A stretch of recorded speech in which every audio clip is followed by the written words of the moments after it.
Hello, I'm Tom Moore from the Bartitsu Lab, and in this particular video we're going to be looking at some of the atemiwaza of Bartitsu/Jiu-Jitsu. And one of the areas I'm going to focus on in this video is the technique known as the Tetsui. There are other names for it in other systems, lots of people have their own word for it, but essentially I'm talking about a Hammerfist, using this portion of my hand to cause damage to another human being. And you see these in Western systems and Eastern systems. Now, traditionally, a atemiwaza is designed to damage, destroy and disrupt an opponent. Today, it's often seen in more modern jiu-jitsu systems as a more flippant piece of atemiwaza, so throwing a bit of junk in the system as a precursor to a throw, a lock, a strangle or something else. Now, obviously looking at Bartitsu from a very much a street self-defense perspective, ideally, you don't throw anything, you don't put anything to waste, you don't waste nothing. So if you are throwing, you're throwing to finish the confrontation, because the law of averages, the longer the fight goes on, the more likely me and him are going to suffer worse injuries perhaps. So the atemiwaza, this instance the Tetsui. The Tetsui is kind of found itself having a bit of fame at the moment. The knife hand blow, which uses the exact same striking surface, in fact it is the same bloody blow, it follows the same mechanics, that's fallen out of favour. I think people link this with a bit of kind of Eastern esotericism. We talk about, Austin Powers, judo chop, it's something that we all laugh at and take the piss out of, but for some reason the Hammerfist has retained its respect. In reality, this is the same bloody technique. It's the same bloody technique, the only difference being that the edge of hand blow, the knife hand blow, whatever you want to call it from whatever system, it can sneak into gaps, but outside of that, in reality, all of the body mechanics, the striking surface is exactly the same. So we're going to be looking at some of the uses of the Tetsui. Now, throw it with meaning is very, very important to me. Throw it with venom and power and meaning. There is no throwaway atemiwaza in the Bartitsu that I teach. Every piece of atemiwaza I would throw with the same juice, seriousness and consideration that I would throw into a hook, into a cross, into a headbutt, into an elbow. The things that I would throw into normal everyday fighting. I don't treat atemiwaza as any different. Just because some of the words are Japanese means fuck all. You still throw it with force, venom, dedication, because you want the fight done. If I have to go from this into a throw, into a strangle, fine. But that doesn't mean that I'm going to skimp out or wimp out on this to get this. If this, part one, can finish the job, brilliant. That is much safer for everyone involved. If I have to move to parts 2 and 3, that's absolutely fine and you should be ready for that, but don't skimp out on part 1. I have the same issue with boxing, where people throw too flippant of a jab, which is fine if you're boxing for rounds. If you're making up rounds, you can probe. But if you see a lot of people in self-defense systems and they're throwing probing jabs, you see some Krav Maga people do this very poorly. When they're throwing probing jabs, they're extending the length of the fight. They're not causing this man a huge amount of damage. It's just not conducive to the self-defense paradigm which they find themselves in. So the Tetsui, this bit of the hand, and it's got two primary benefits, I believe, for Bartitsukas. One is safety. It's very safe on the hand. It's very intuitive, it's very simple. People can do this, people get used to banging on tables, banging on doors. This is something where the part of the hand is quite robust. It's not invincible, but it's robust. So it's safe on the hand and it's quite intuitive. The next bit is range, in that these types of blows, Hammerfist, Mato, whatever are, this comes from Savate as much as it comes from Jiu-Jitsu as well. You see this in many arts in Bartitsu, which is not what I teach. But in either instance, it can happen at hyper close range or very bloody far away. And that's one of the benefits. So safety and range for a Tetsui style atemiwaza is very useful. So we're just going to go through some of the ways in which you can use it. And I think range is a great way to explain it to you. So let's start hyper close, in what some people call the fucked up tangle. So you're in the fucked up tangle when two humans clash together, wham, and you end up in this chest to chest moment of grappling. You end up in this chest to chest moment of grappling. You end up, it's all mauling, you're kind of gouging, pulling, ripping, swearing at each other. you're doing horrible, nasty stuff. And while you're doing horrible, nasty stuff and you're this close, you've actually got a pretty decent opportunity for a close range use of the Tetsui. So if we're very, very close here, if I turn my thumb out and I twist my hip and I twist my shoulder, I can make really good use of the 4 or 5 inches I've got available. I can't do many of the strikes from here. I can of course headbutt perhaps, and I can gouge and I can wrestle. But let's just talk about use of atemi in this instance. Where there are multiples involved, perhaps the atemi is the more appropriate line to go through. So if we're in this fucked up tangle here, I can whip my hip, my shoulder, my foot into this shot, into this shot, into this shot. And again, I can clip him at the end of the jaw, I can clip him on the temple, I can clip him on the ear, or just behind the ear, or straight down onto his collarbone. So in this fucked up tangle, good use of Tetsui for atemi waza, chin, temple, ear, behind the ear, down on the collarbone.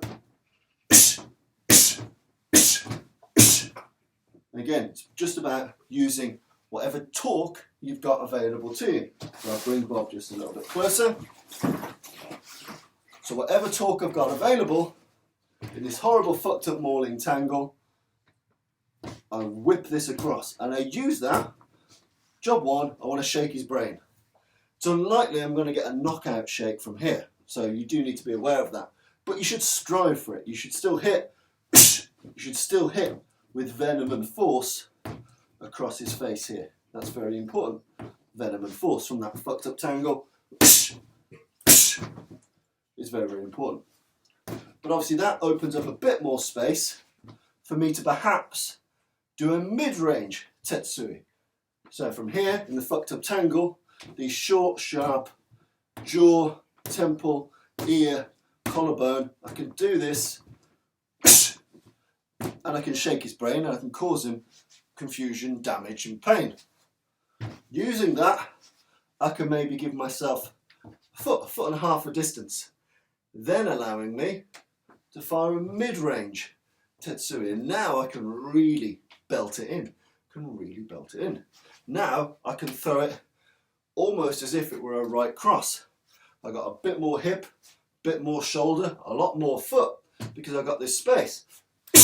So I can really belt this in. And again, targets, jaw, ear, temple, collarbone, whatever you want to do. Now I've given myself the space to do it. Important thing, once it hits, turn your hip, turn your shoulder, turn your foot, bang. Once it hits, cycle it back like the walking beam of a train. Cycle it back, cycle it back.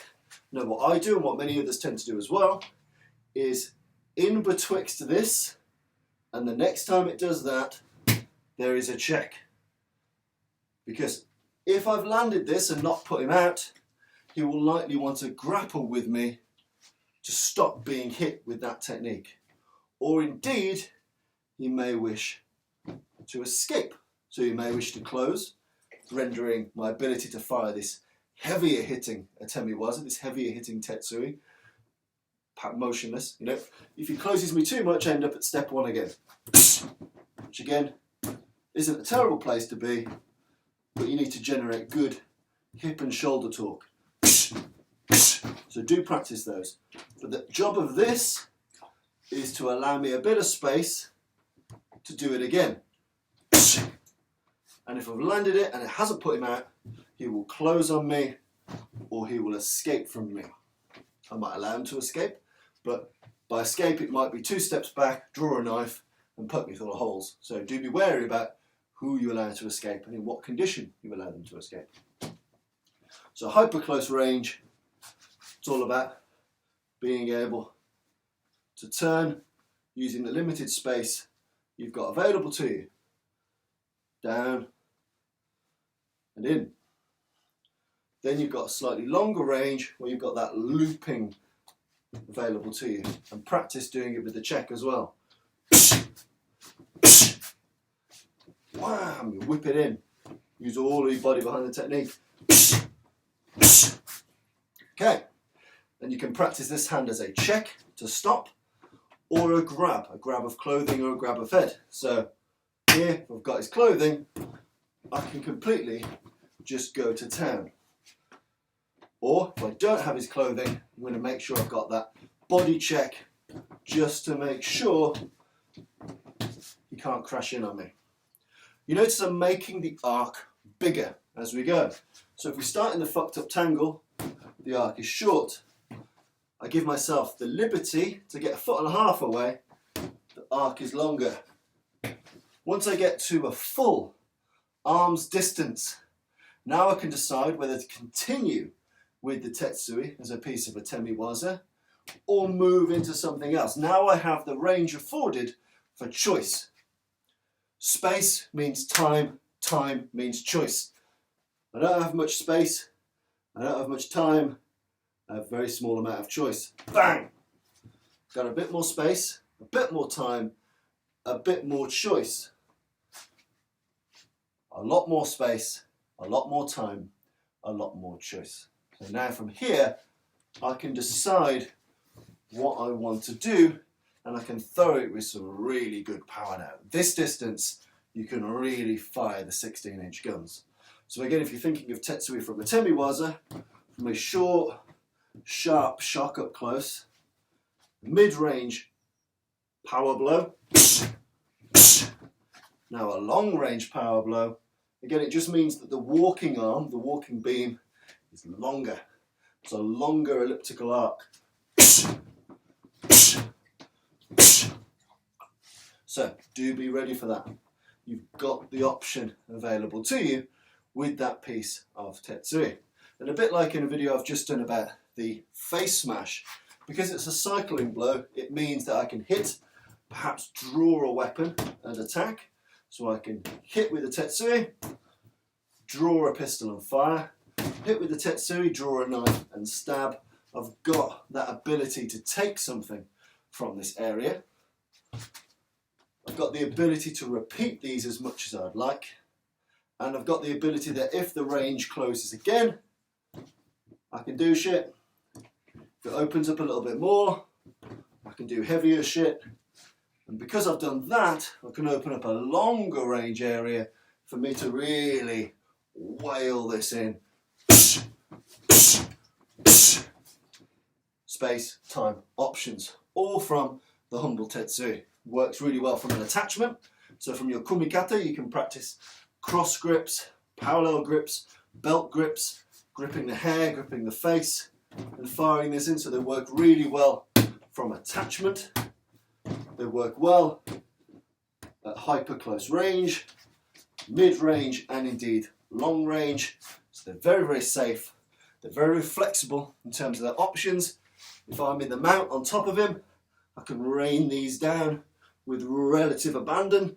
I've got all of these options available to me from the humble Tetsui. But the main point is throw them with consideration and force. You know, these are techniques that are intuitive. If you can throw a ball, you can fire a hammerfist. Every person can throw a ball. So do it with the same force and velocity that you are throwing a ball. And make sure you put your body into it. Make your temiwaza worth a damn. That's a bit of a primer on the Tetsui. There's lots of options. With the real live opponent, you can see options where you pull their head down, you can manipulate and grapple. You know, up close, what I forgot to mention, I've got these, but I've also got kidney hammers too. Kidney hammers are a nasty bit of work. Nasty bit of work. Straight on the back of the kidney using that Tetsui. So up close I've got this. At hyper close range, using the kidneys is nasty. But again, it's just to unlock more ranges. We're very close. Kidney, bit of space. Jaw, bit of space. Temple, bit of space. Behind the ear, I give myself the keys to unlock better and greater striking, but I can only do that if the preceding strikes are delivered with due force, due consideration, and due seriousness. So again, make sure you play with your temiwaza, make sure you treat it as seriously as the rest of your striking matrix. It's not a magic toolbox full of esoteric keys, It's just hitting people with stuff in places that hurt. So get used to it. I really enjoy it. It's a very flexible tool. Flexibility and range. It's a very useful thing to have.